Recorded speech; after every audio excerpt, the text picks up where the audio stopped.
I'm Pete Wright. And I'm Andy Nelson. Welcome to the next reel. When the movie ends, our conversation begins. Roadhouse 2024, the Jake Gyllenhaal one, is over. Looky here, we got our own little octagon. You're going to have to get ready for more bad Conor McGregor accents because there's more coming. Oh, great. Okay. Yeah. No, you should be more excited than that. Oh, great. You might say, oh, great. Oh, great. Man. It's interesting. I feel like this is my bet. My bet is you and I are coming into this movie with probably a similar perspective. What do you think? Would you want to lay odds? Well, my hunch is that you read my Letterboxd review and are basing your opinion on that. Well, you outed it. I was going to be prescient. But yes, I was going to tell you later. I already read your Letterboxd review. And I think you said in your Letterboxd review something I have not been able to put my finger on, how I felt about this movie. And I think it describes better than any other review I have read the way this movie got made, Andy. It's a perfect way to think about this movie. That somewhere along the line, someone thought there were things that needed to be fixed about the original Roadhouse. And so they fixed them, and they were wrong. I mean, does that sum it up? Is that kind of generally where you are on this? Yeah, although it makes it sound like I didn't like the movie, though. Like, yes. I still had fun with the movie, but it did leave me scratching my head several times. Like, why did that? We didn't need that the first go around. Why did they think we needed it the second time, etc.? Yes. So it's interesting because this was the first time you watched this movie. This was the second time I watched it. Gotcha. I watched it right when it came out, and there was that whole controversy. Liman was so mad that they didn't give it a theatrical release. So mad. Yeah. He was octagon mad, you might say. And is that okay? Glossary. Yeah. Glossary. Make it out. Okay. Octagon mad. Make a note about octagon mad. I'm going to put it right here. So I did not care for the movie then. I didn't care for it at all. I really didn't. I was an antagonist for the movie, and I think it's safe to say I've come around. I have come around. Well, and that's interesting because like this was your pick, like this series, coming back to movies and the remakes and doing this. Did you want to return to this to see if you thought it was any better, or what was your initial draw to like revisiting this film for this reason? There was not a little bit of that. I wanted because you look at this movie and you think, my goodness, this is kind of the stuff that I like in movies. Why did I react so poorly to it the first time around? But second, Chrissy and Nathan had done the original Roadhouse on the most excellent 80s movies, most excellent podcast, 80s movies podcast that we right here on True Story FM. And I had not watched that movie in a very long time. And so I thought this would be a great opportunity to revisit this as a part of our movies and their remakes and actually see what was I remembering that I had just told myself a story when I watched the remake without having the benefit of the original. And what actually, what do I really need to get worked up about and feel strongly about? And the truth is they made choices. They made choices that I wouldn't have made. But the bottom line is I'm here this time for the fights. I'm here for Doug Liman's camera. I'm here for this kind of over the top stuff. How much does it bother me that they felt it important to give us Dalton's backstory and give Dalton a first name and give Dalton's first name Elwood? Like, come on. That stuff didn't play for me this time, much as it didn't last time. But the sum of the movie, does it succeed doing what it sets out to do, be an action movie about that fills the archetype of the rogue Ronin coming into town to clean up the mess and protect the villagers? Like it's another Seven Samurai. It's just one of them. It's a spinoff. it's the Blackpink version of like one of the samurai come around. And on that front, it actually works. And I think Gyllenhaal, the first thing out of the gate, does Gyllenhaal fit the bill as our protagonist? I think the answer for me is ultimately yes. And once I'm on that train, the rest of it just kind of falls in line. I think that's a great way of describing it. I think Gyllenhaal, I mean, so much of the first movie really held together because we had Patrick Swayze at the core. And Swayze, especially at that point in the 80s, had already kind of like that Zen dancer energy that he was bringing to his projects. Mm-hmm. And I mean, you definitely see that in a number of them. And here, I mean, or in that film, he was doing Tai Chi, and he like everything was like his whole philosophy. Like he had a philosophy about how to work as a bouncer or a cooler as he was. And then, so you walk into this film and Gyllenhaal is already kind of filling some big shoes, taking on that Patrick Swayze role, but he brings his own. I mean, Jake Gyllenhaal also has kind of this kooky energy about him, you know, and he's got those big eyes, and he can be so like smiley and charming. And there's this way about him that is incredibly just easygoing and light.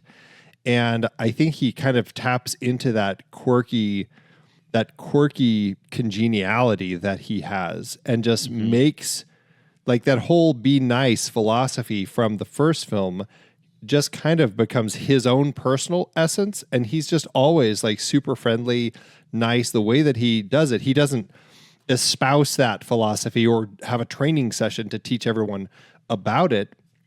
But at the same time, he's living it from the beginning, from jump. He is that character, and it plays. I thought it played really well, and it worked as it evolved, especially up to that turning point when suddenly he's just like, cross the line. It takes a lot to get me mad. Well, I'm there now. And I thought that was a nice shift. Did that work for you? Shift. That transition worked for you as his character pivots? Yeah, it did. It did. I thought it worked. And, I think that it also worked in the way that the relationship evolved, because we get to that point in the first film where, she closes herself off to him because she sees what he is. He rips people's throats out and everything, and doesn't want any of that. And then, of course, they come back together. Here, she sees what he's capable of. The two supposedly dead bodies lying on the floor of the bar, and they don't get back together. He does get on the bus. He does leave town at the end of the film. And I thought that was actually a logical progression for this character from 89 to now, to see him as that, as you said, you don't want to get to know me. I'm not a great guy. And we see, he is this lone Ronin character, and now he needs to leave and let the villagers return to their own way of life. And he needs to go back to whatever it is he's going to do. Yeah. Right. Which I think, again, as the mythical hero, and this is largely where the challenge of the character and the things they decided to fix don't work for me, which is we have this character who in the first movie is much more in line with the mythical hero. And we don't have a history. We don't really have a background. We have people making nods to experiences, but we don't need to know kind of where he came from. This movie leans heavily into his life before it, to the point where we have some extraordinary flashbacks where, reportedly they got to shoot for like 10 minutes in the actual octagon during a fight. And that material looks really good. And when you think about like the intensity of filming those sequences, the fight sequences, the entering the ring sequences, and to do it as effectively and efficiently as they did, I thought that was really cool. But I didn't find that was missing. I don't think that fixed anything wrong with the movie, and it grounds Dalton in 2024 as a human being in a way that I don't think Swayze ever needed. He could be this kind of phantom that comes in, fixes problems, and leaves again. He is kung fu. One of the things about that I do think is interesting is that we have, we have characters, we have moments in that first film that allude to the past. We don't really spell it out. We just know at some point, especially when Sam Neill's character arrives. Sam Elliott. Yes, Sam Neill would be a very different version of that film. Sam Elliott. Would you like to come see my dish? It's because of the lack of the mustache. Yeah, You're clearly throwing me now. No, it's but he's like talking about that past story. So we have moments where they start bringing up and digging into whatever had happened in the past.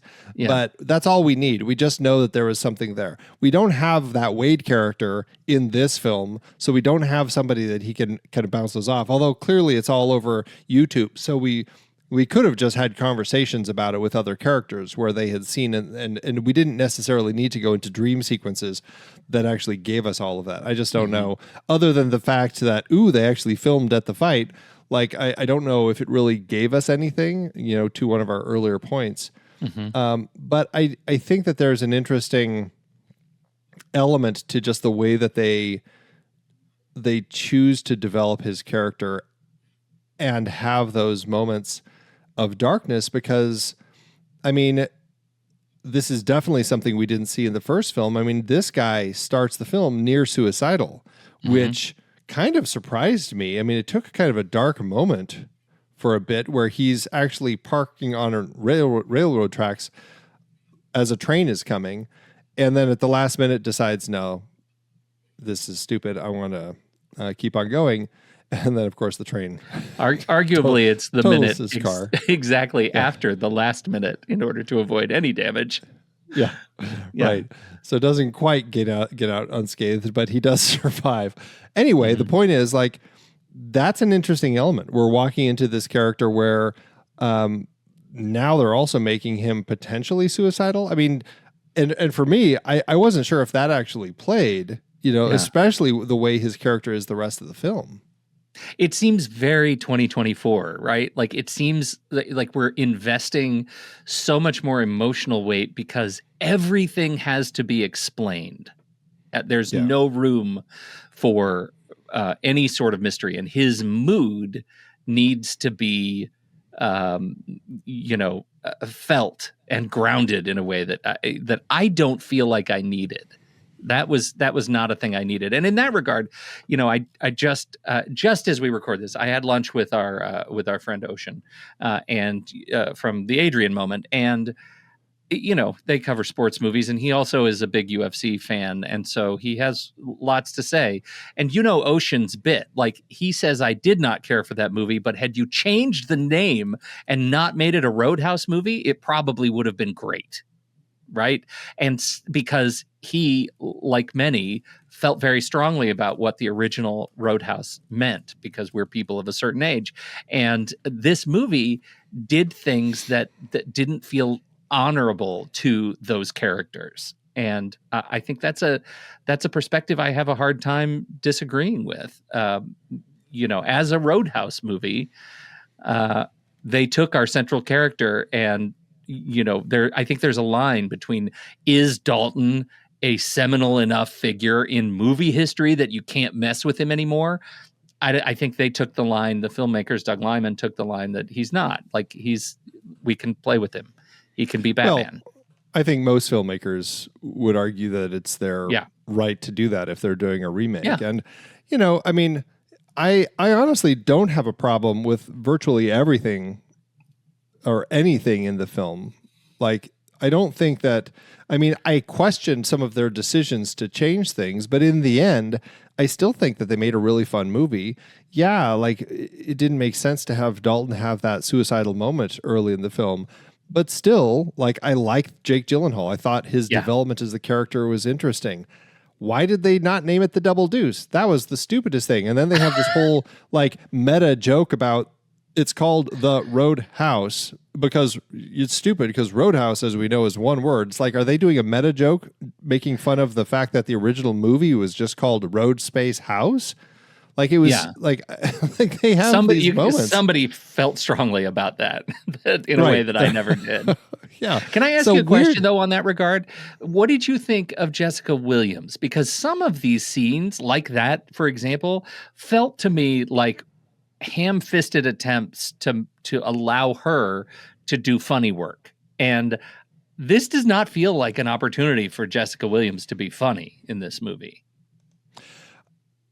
I thought she was fine in the film, and I guess I didn't think of any particular funny beats. Because those conversations, it's not like she was being funny. They're having a scene about a funny thing with the name and her funny uncle and how he named things like the Roadhouse, the boat, like, the obvious names for things. So I didn't look at her character and what they were doing with it as trying to give her more comedic moments. It's hard for me not to see her and not imagine her in comedic moments, because I think she's a very talented performer, and she's also at her best, does some of her best work as a comedian. And when she is being a funny character, I think she just shines. This movie, she was fine. And it felt like they didn't quite know how to use her in this movie at her best. I don't think she was miscast. I just think she was underutilized. Well, that's like saying Kevin Teague should have had more screen time in the first film. Like that's what the role is. I mean, he was an actor of name at the time, kind of a character actor, and had been in plenty of things. Could you argue that his part was too small? Like, I think it fits the bill, and it is what it is. I'm not saying that her part was too small. I think her part was perfectly sized. I think the part was too dramatic for the casting. Well, I guess I don't know her from comedic work as much as you do. Like, I thought of her as like, oh, that person from the Fantastic Beasts movies. Like, so I come at her from a totally different perspective. Yeah. And so I think to that end, I guess, she's just showing range. She's given the opportunity to different types of projects. Yeah, that's very true. We should put together some Daily Show clips from her time on staff there, or her work in Shrinking is fantastic because it's range, but it's also really leverages her comedic prowess. She's just very funny, and so I have seen her in funny, and like she was the teacher in Booksmart. So yes, funny. There are times, but it's like it's an actress who is given opportunity to be different types of characters. So yeah. So, but as far as the Roadhouse goes, and like, so she, we have a similar setup story-wise. We start in a different bar in a different location. We meet Dalton at this location as he is kind of doing some cleanup. Oh, no, not at a bar. Sorry, at a fight. He goes to this fight, and she's trying to find this guy at a fight, and decides not to go with the guy she'd been told about, but about Dalton, because he was so well known that just the fact that he was who he was, the other person backed down from the fight immediately and didn't bother fighting. So that's the setup. And that sets her off on going, yes, I want to hire you. And then, of course, the whole suicide thing, which triggers him to say, you know what, I'm just going to go down to the Florida Keys and I'm going to do this little cleanup job at Frankie's Roadhouse. Mm-hmm.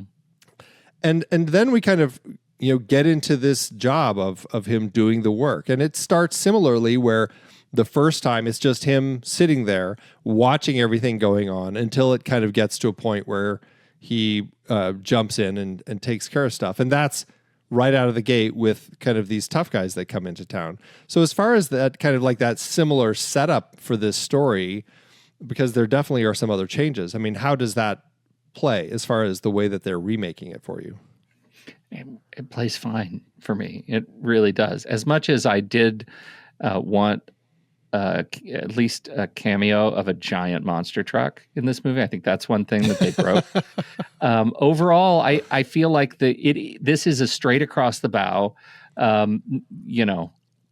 pillage and vengeance movie, a P&V as they call it in the business.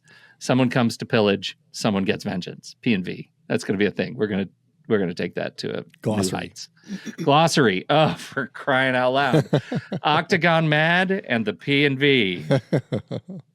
What about, okay, so in the original film, we also get a car parts shop owner who happens to be the doctor's dad, who ends up befriending Dalton and becomes kind of a place that kind of gives us a clue as like what's going on with the big picture with this area. You've got this 1%er who's trying to buy everything up and well, he's not even trying to buy everything up. He's just trying to get control, and he makes everybody pay him a cut of their earnings, basically. Mm-hmm. And it's a little different here because they're basically trying to buy everybody out. And instead of the car parts owner, we get just a bookshop owner and his daughter, who is very keen on just approaching strangers with free books. Precocious. It's a little kiddo. Strange. Yeah. How else are we going to learn about those frogs, though, if we don't have a frog advocate? And Fred the tree. I think she was great. I really like her energy. She's a nice way to bring him into the town. And I love all the moments when he walks past and people just know him because it's a small town and they all say, "Hey, Dalton." Like, I think those are charming little beats in the thing. What's interesting to me, while I love the bookshop connection, I think it's great. She doesn't become a buddy to him, not like Iron Man 3, where this becomes a buddy movie with the kid. This is she's just kind of there. She lets him use the computer, helps him kind of book of the vampire every now and again. Like, here's something you need to learn about the city, about the town, but she's not really in it that much until the bookshop is burned down and it becomes a message that triggers him to go completely Dalton. The father relationship, like you mentioned, the doctor's father. Yeah. In this movie is Joaquim de Almeida, who clearly had a day free to go shoot. Like that, it was the weirdest bit of like stunt casting. It felt like stunt casting, but to what end? I don't know if he's the draw that they think he is. My wife was. She was very irritated about the fact that Ellie says that she was born and raised here in the Keys. Mm-hmm. And she's like, there's no way she was born and raised here. With that accent, there's no way. Like, right. she would not have that accent. And I was like, father. And then her father. And I'm like, okay, well, with her father, like, did they cast him because he has an accent? Are they trying to say that she has an accent still because he has an accent? It was a strange beat to call her out as somebody who's a local, who has, a heavy accent like that. I mean, it didn't bug me too much, but it is kind of funny. I guess it only makes sense because Joaquim de Almeida is her dad. But even then, it's like, yeah, but, born and raised, would she still have it? Yeah. I guess I agree with that. I think Almeida's, like, his part is such a weird waste of film time. They got Latin Jack Ryan and they made him this. It was odd to have him in this, but only because I was trying to figure out, like, so, and this was another of those changes, like, where they're like, well, we should fix it. We want to, like, we need to bring in more of the fact that the cops are owned by these people. Because they talk about that in the first movie, how, they own the politicians, they own the cops. And here it's like, oh, well, we need to show that. So instead of the local car parts owner, let's let them be their own thing. And we're going to make it the sheriff. So now we can tie that in. And it really didn't need to happen. And it just didn't bring anything extra to the story, to the point where we have that it really just kind of is played for laughs at that final moment on the boat on what's his name, Brant's yacht. Mm-hmm. As it's like, oh, twist, as he reveals, I never actually, I totally lied to you. And then, and Brant is like, well, I actually lied to you. And, it's, yeah, I don't think it helped that much for the story to have all of that. I don't think so either. I think that was, it just didn't play quite as well as maybe they expected. I mean, it didn't detract. It was just like, he's obviously a face, and he took me out of the movie. I mean, yeah, he didn't take me out, except for the fact that if all of these people are meant to be local, it's hard to buy the accents when it's a local person, Yeah, I mean, I guess I don't know that part of Florida. I don't even know what I would possibly expect. Well, I guess I would just think that if like you're born and raised in a place, you kind of have that accent, as opposed to, I mean, I guess her father, had he actually come from Portugal, then you could buy him having that accent still over time. But anyway, minor point. But it was an odd change, though, to have him as the sheriff there. Yes. But, and I did mention Brant, Billy Magnussen, who I feel is born to play this type of role. So good. Billy Magnussen is kind of like, he's just a super charming actor, and I think he's doing great. He needs to keep just doing with no notes for Billy Magnussen. I loved him in Into the Woods as Rapunzel's prince. He can sing. I loved him in Game Night. That's one of my very favorites.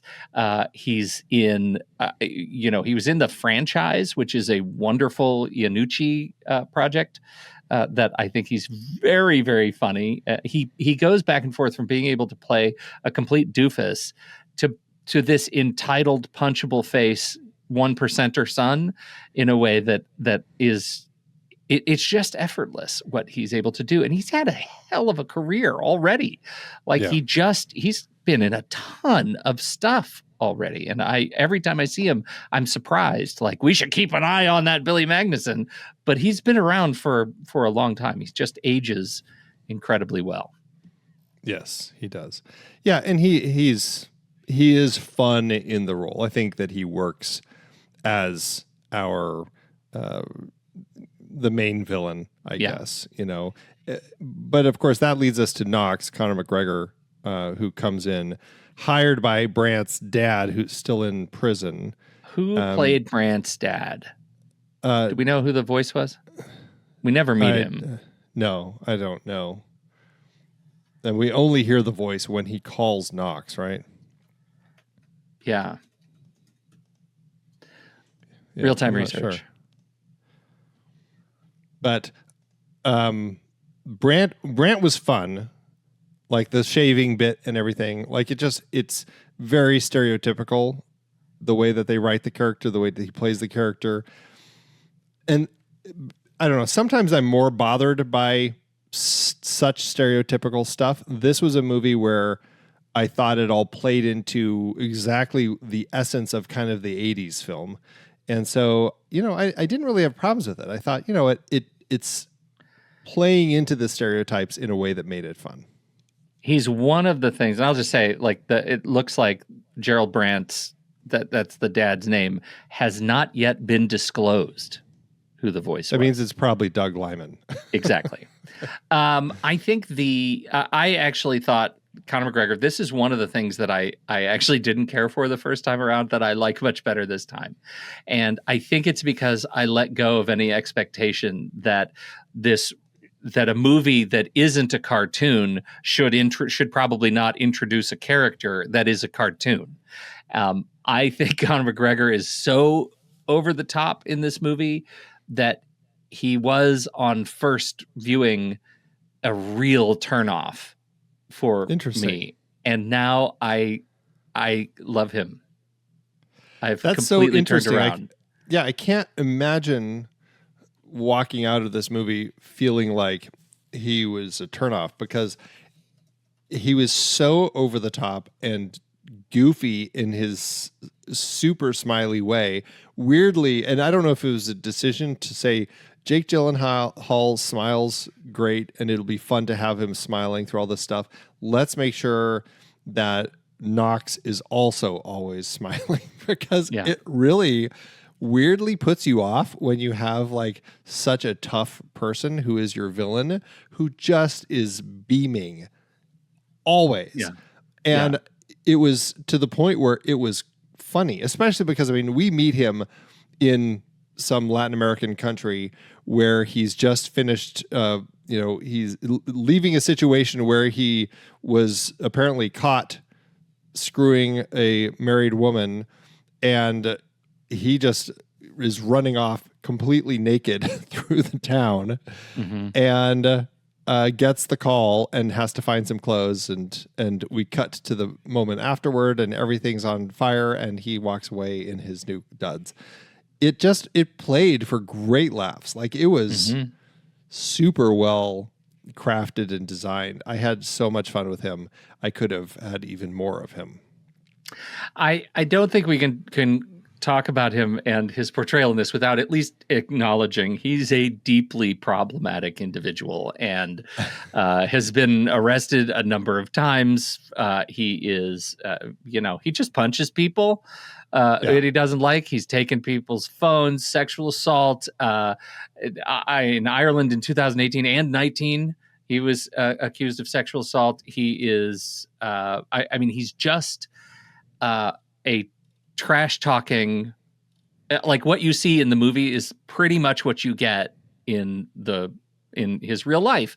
And that was a very controversial thing for this movie. And the fact that Amazon and the filmmakers didn't say a word about his like this just litany of off-screen controversies was noticeable, I think, for a lot of people. He brings a terrific authenticity to this character of Knox, largely because that's who he is in real life. He just doesn't kill people for money, as far as we know. So, yeah.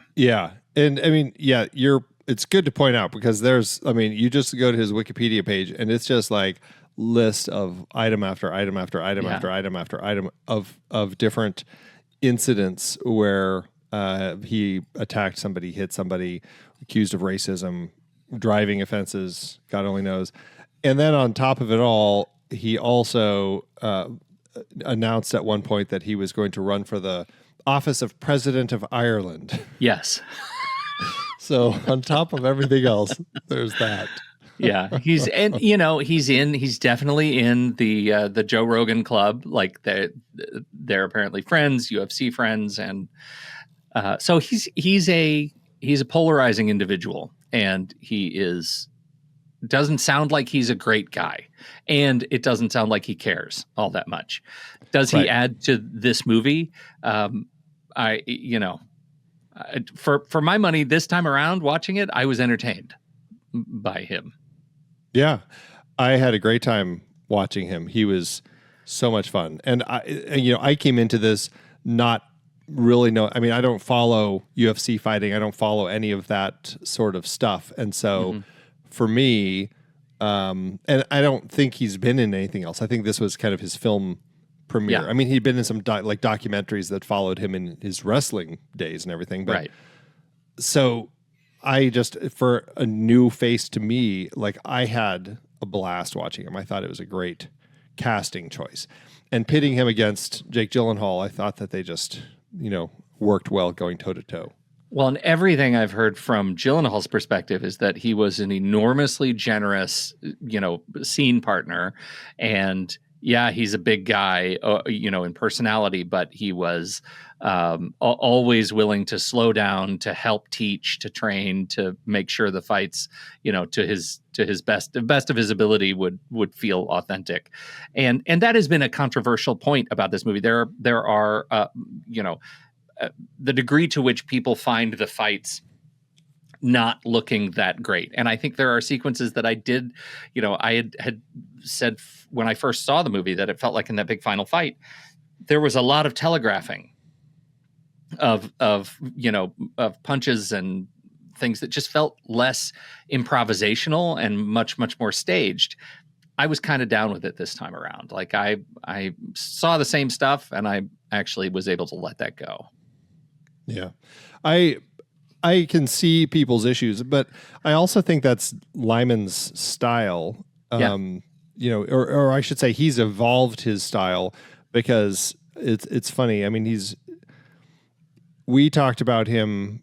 We've talked about it a number of times, but way back when we did the Bourne trilogy, he did the first one.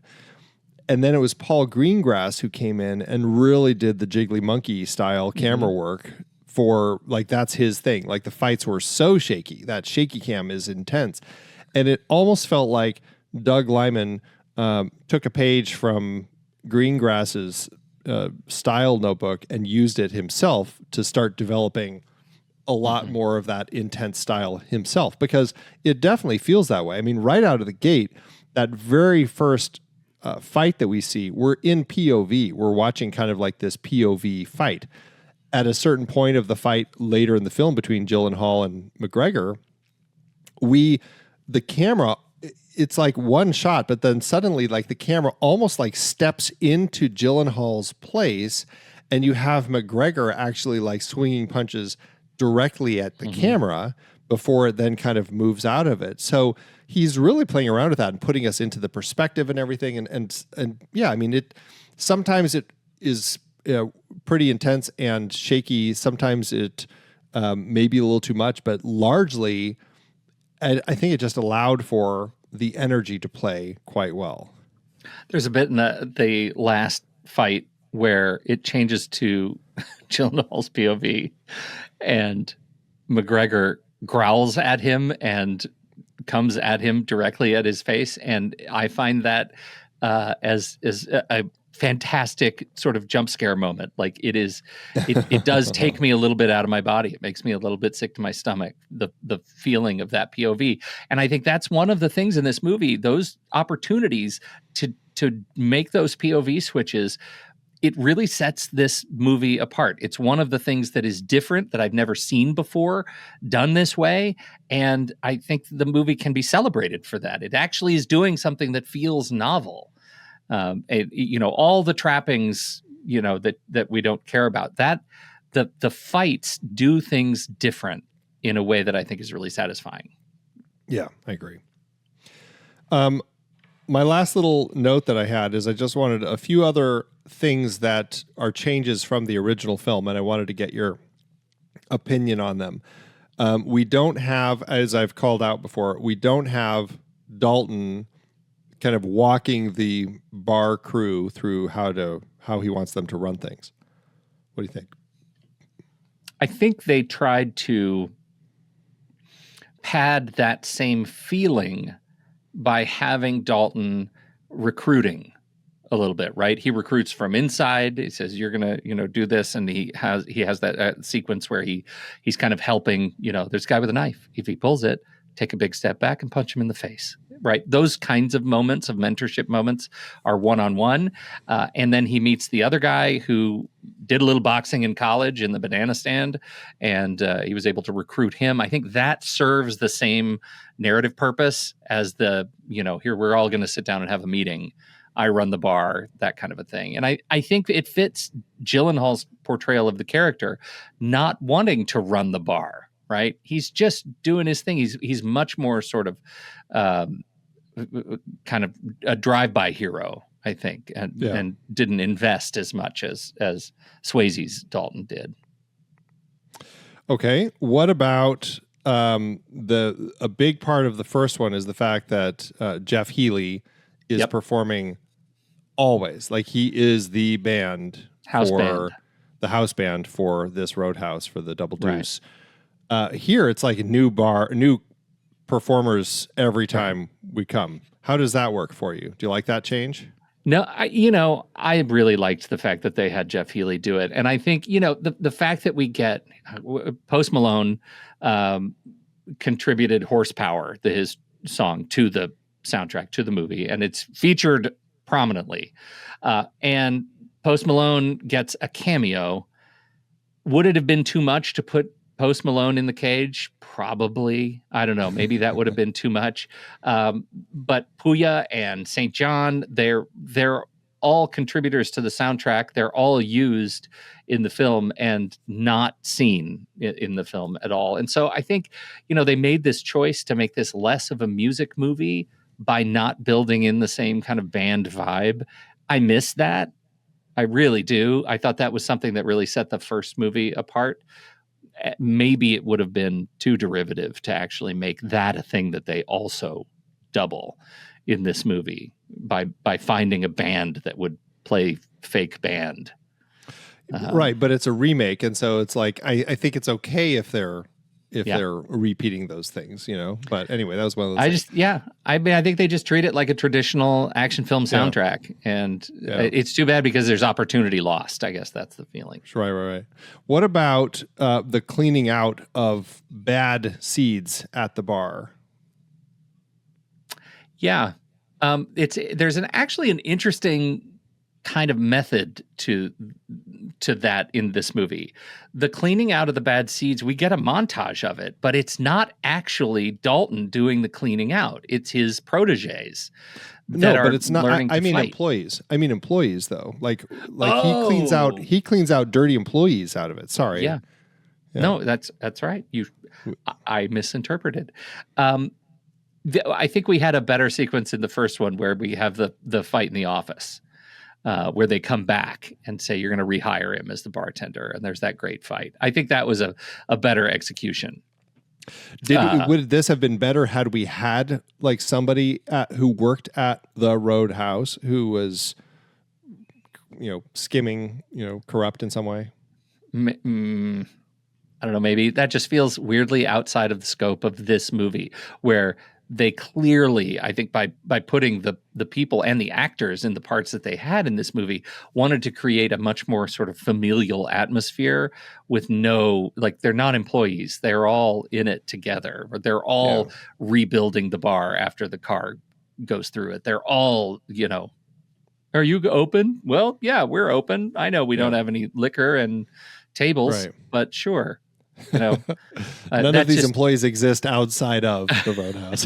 Exactly. And we didn't talk about the Joel Silverness of it. Do you have a stance on the Joel Silverness of this movie? It feels very much like, a lot of action scenes. Like it feels again like he wanted to make sure that we were getting the quota of action because there's a lot, and some of it works better than others. I rolled my eyes at the multiple call outs to the fact that there was a gator. And then I'm like, how long is it going to be before we get the gator? Sure enough, timed perfectly for a Joel Silver action beat. Yeah. So I mean, it plays exactly like you would expect with the Joel Silver movie. Yeah. Well, it's like what we're doing for our member bonus series. What's his name? And the quota for sex scenes. Roger Corman and his 10-minute quota for breasts. It feels very much the same thing. And interestingly, that Silver did not have a great relationship with Amazon and apparently went to the mat with on this decision to use this as a subscription mechanism for Amazon Prime versus giving it a theatrical rollout. And I will say anecdotally, the first time I watched this movie, I watched it on my TV. The second time I watched it on the headset, on the Vision Pro, and it was a vastly different experience. Like I just, there's no other way to say it. It is, watching it on on the bigger screen was really much more entertaining. And maybe that's a part of why I liked it the second time. But the fact is Silver's attitude was, problematic because he used the opportunity to share his enthusiasm by verbally abusing Sue Kroll and Courtney Valenti, head of film and head of marketing at Amazon Studios.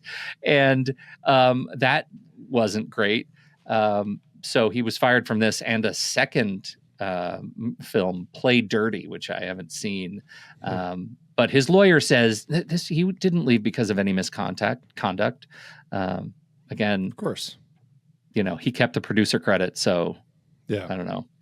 I don't think it's surprising at all, just knowing his history. But it is too bad. It makes me wonder how far into the process that was. I mean, it's a strange thing. We'll talk about this a little bit with the budget and everything, but they agreed to, like, they were given the option of, if you want this to be theatrical, you can have this much money. If you want it to just go straight to streaming, we'll give you more money. And that's what they went with. They took the more money and went with the streaming route. And so it's funny that then they come into this whole thing about, like, I mean, Liman wrote a whole thing in Deadline Hollywood criticizing it and everything. And they, like, he wasn't going to go into South by Southwest for its premiere because he was protesting it. Like, there were all these different things. But, and I can see it. Like, this was the first film that celebrating MGM's 100th anniversary that was released under that new logo, the new banner and everything at the start of the movie. And then to not release it. Like, I can see that. Like, it's your 100th anniversary. This is the first film you're using to celebrate your 100th anniversary. And it's MGM, and you're not going to release it theatrically. Like, I can see their perspective. But at the same time, if they made a deal, it's like, well, then it's on you, right? Yeah. Yeah. So, yeah. And I think the question is really appropriate. Like, how far into this conversation was it? Is it that we took the money to make the movie and we still feel really bad that you don't agree this should get a theatrical release? Right? Like, right. I get that you're bruised, but you made the movie you made. Would it have been good for a theatrical release? I think so. I absolutely and here's think the so. thing. Like, I think the thing is that it's Amazon. I think other movie studios, like, a director could make an agreement with the studio and come to some terms of production. Like, this is what we're going to do. This is the result. And then excitedly, when it's ready or close, you can show them and say, look how good this is. This would be a great thing to show theatrically. It's going to be a big draw. It's going to make its money back. It'll be big. And Hollywood history proves it. There are plenty of times this conversation happens where the studio's like, wow, maybe you're right. Like, okay, let's do it. And they, despite whatever was agreed upon, they change the terms and they do something else. And I think that, I don't know, my hunch is that Liman and Silver were looking at it in kind of that older Hollywood way. And here we have an example of the new Hollywood where you have these studios that just don't care. Like, they really don't care about theatrical at all. And they're like, screw that. You made a deal. This is what the deal is. We're going to get our money back. And that's that. Yeah. Yeah. In so many ways, it's actually really funny if you're not watching The Studio yet on Apple TV Plus. They're covering this very topic, this age-old argument, which will not go away, is still very, very present. So, absolutely.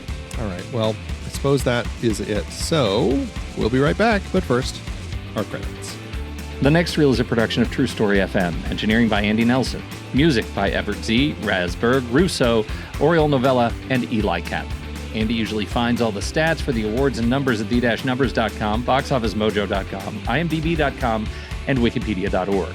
Find the show at truestory.fm, and if your podcast app allows ratings and reviews, consider doing that for our show. All right, this is me, right? Mm-hmm. I will just tell you right now, I was not feeling overly inspired. So it's not exactly great. All right, here we go. Okay. All right. Imagine you've just moved to the Florida Keys, ready to embrace the laid-back lifestyle and soak up the sun in a tropical paradise. At first, it's pure bliss, lounging by the beach, watching stunning sunsets, and feeling the warm breeze in your hair. But as the days turn into weeks, you start to realize that life in the Keys isn't all that it's cracked up to be. Work can be a bit slow, and you find yourself with more downtime than you know what to do with. The novelty of living in paradise starts to wear off, and you begin to feel like you're stuck in a never-ending loop of sun, sand, and sea. That's when you discover Letterboxd, the ultimate platform for film lovers and the perfect escape from the monotony of everyday beach life. With Letterboxd, you can dive into a world of cinema, exploring an endless array of films from every genre and era. Whether you're a fan of classic Hollywood, indie gems, or the latest blockbusters, Letterboxd has got you covered. And the real magic happens when you start building your own lists and writing reviews. Imagine spending your downtime creating the perfect list of movies filmed in the Florida Keys, or films that capture the essence of island life. You can let your creativity run wild, crafting lists that showcase your unique taste and perspective. And when you're feeling inspired, you can pour your thoughts and opinions into reviews that spark lively discussions with fellow film enthusiasts. As a member of Letterboxd, you'll join a vibrant community of film lovers from around the world, connecting with like-minded individuals who share your passion for cinema.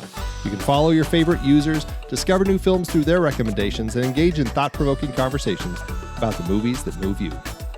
And here's the best part. As a listener and fan of The Next Reel, you can get a 20% discount on your Letterboxd membership, whether you choose the Pro or Patron plan, and whether you're a new or renewing member. Simply head to thenextreel.com/letterboxd or use the discount code NEXTREEL to claim your discount. So if you find yourself yearning for more than just sun and sand in the Florida Keys, Letterboxd is here to be your cinematic oasis. Take advantage of the exclusive 20% discount for The Next Reel listeners and sign up today at thenextreel.com/letterboxd. Rediscover the joy of film one list and review at a time, and never worry about losing your mind to the monotony of paradise again. Instead, immerse yourself in a world of endless cinematic possibilities with Letterboxd. The monotony of paradise. I know, life is so hard. All right. Sequels and remakes, Andy. Sequels and remakes. So it's already a remake. Is there more? Is there a comic book version, a graphic novel? Is there a podcast? I would like the Roadhouse podcast, please. The Roadhouse podcast, right? They are in talks right around the time this was in production. Gyllenhaal expressed interest in reprising and starring in the sequel. By May of the same year, a sequel was announced and in development, and Gyllenhaal was going to be reprising his role. Amazon MGM studio head Jennifer Salke stated, work on the project is ongoing. As of April 2025, so this month, it was reported that Guy Ritchie was in talks to direct the sequel. So they're not necessarily, I mean, I kind of figured that it wouldn't be Doug Liman after the little tiff that they had. So, but Guy Ritchie, that could be fun. It could be an interesting way to go. Yeah, we'll see. Where do they take him? Do you think they stay in the Florida Keys, or do they find another roadhouse further up the coast? I hope they actually go to the Double Deuce. That would make me happy if they made it to the Double Deuce. Yeah, because either they head west and look at some back to roadhouses across Texas, Oklahoma. Those are some serious roadhouses. No dainty, Hawaiian shirts there. You know what I think they do with Guy Ritchie at the helm? I think they take him across the pond. It's a road pub. It's a road pub.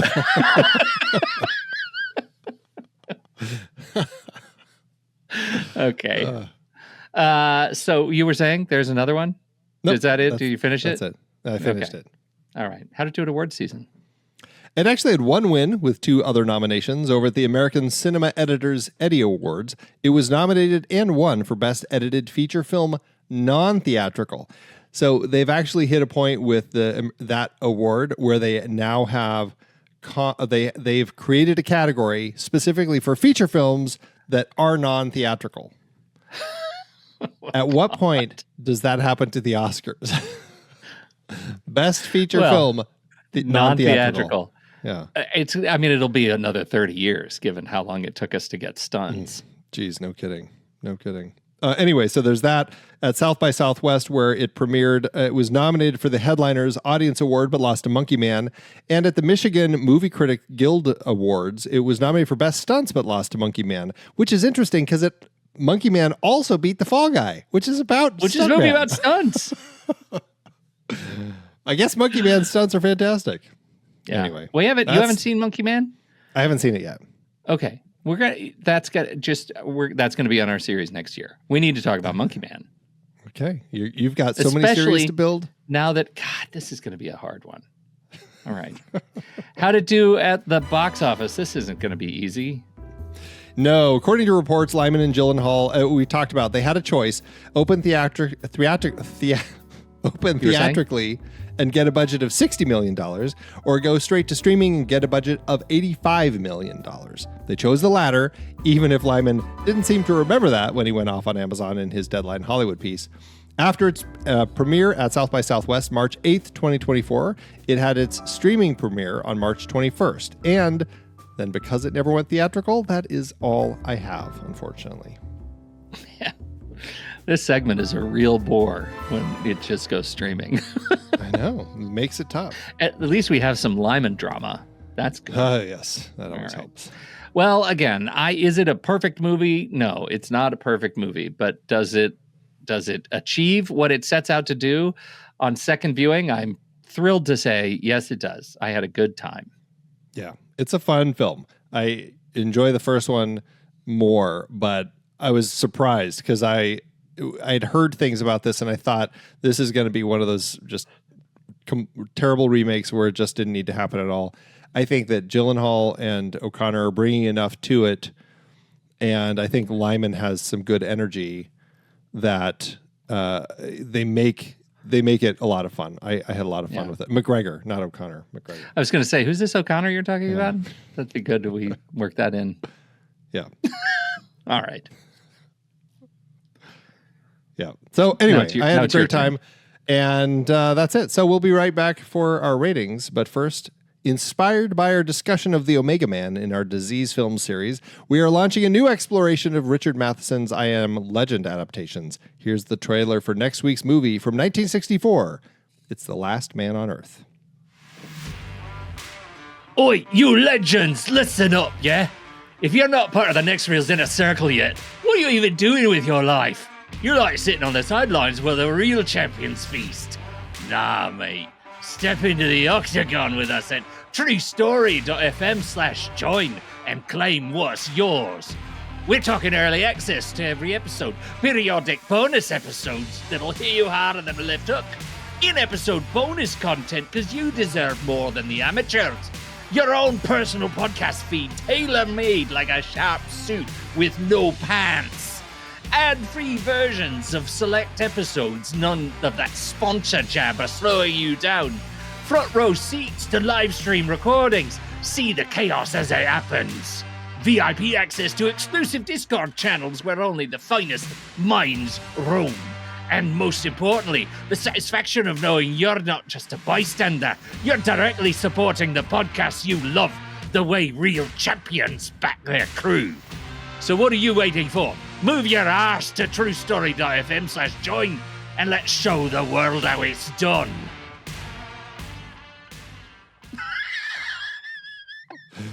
Let's show the world how it's done. There you go. Move your arse. It's going to be, let's... I do have a version. The first version that I wrote would have required excessive beeping. And I appreciate this version. Yeah. I thought that would be funny, though. It's just like a constant Discord beep. Yeah, right. Podcast you beep. Oh, my God. Too funny. Letterbox Standy, the letterbox, where we assign our stars and hearts to the movies we love. As you no doubt recall, no half stars, and you have a fixed number of stars across the universe to use. Appoint them accordingly. What are you going to do? The last film, Roadhouse 1989, I initially, it was like 3 stars and then I went up to 4 stars. This film, I think that this is, I'm going to say 3.5. I mean, I had a lot of fun with it. I'll say 3.5 and be okay with that. Well, I don't enjoy it as much as the first one, but you're not okay with it because you've already violated no half stars rule. I am going to give I'm not Andy half stars Nelson. You're Pete half stars, right? In my mind and my heart, you are no half stars, Nelson. You may not live it. I'm 3 stars and a heart. This is a right down the middle, fun action film. I'm not going to watch it again someday. There's a sales pitch. Yeah. That's the poster line. Right? I won't not watch this movie, Pete, the next reel. It's a very fun movie. This would be a very easy movie to watch again were it on. I think that the key is like it's an easier one to just rewatch if it's on. But I mean, you don't just watch TV anymore. Nothing's just on anymore. So it's like, you know, I mean, would I hit play on it again? Sure, but it may not. I may not watch it as immediately as if it was just something that happened to be on. Yeah. So there you go. What's interesting about it is I'd probably watch it again sooner than the original Roadhouse, just because it's newer and more different. I would totally watch the original first. Yeah. But there you go. All right. Well, that averages out to 3.25, which will round up to 3.5 and a heart. You'll find that over in our account on Letterboxd at The Next Reel. You can find me there at Soda Creek Film. You can find Pete there at Pete Wright. So what did you think about Roadhouse 2024? We would love to hear your thoughts. Hop into the Show Talk channel over in our Discord community, where we will be talking about the movie this week. When the movie ends, our conversation begins.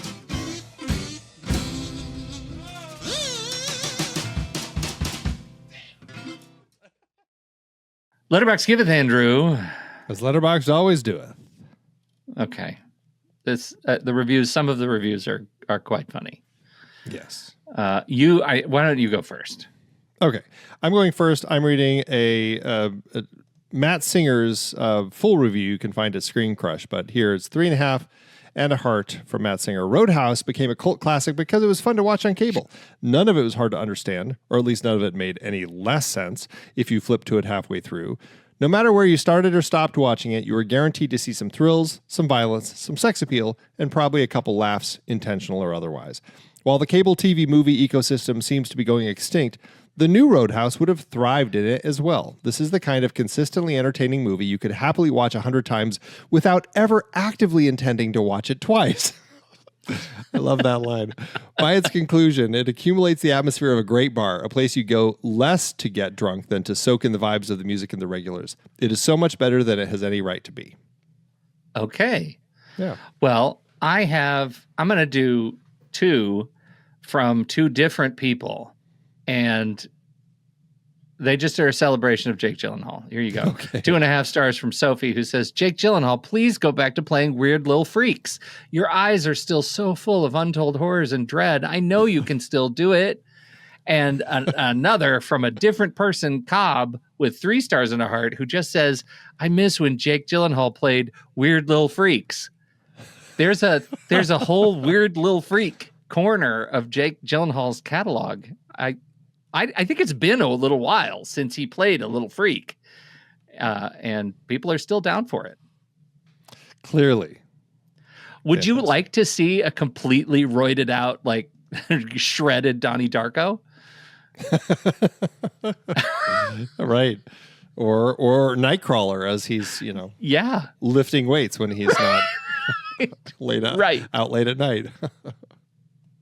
Oh, that's funny. Yeah, thanks, Amazon. Wait, Letterboxd. Well, thanks, Letterboxd. And Amazon, you did great, too, bringing this movie, too. And, Jake and Joel, sorry about the job, man. Stop being a dick. I'm done.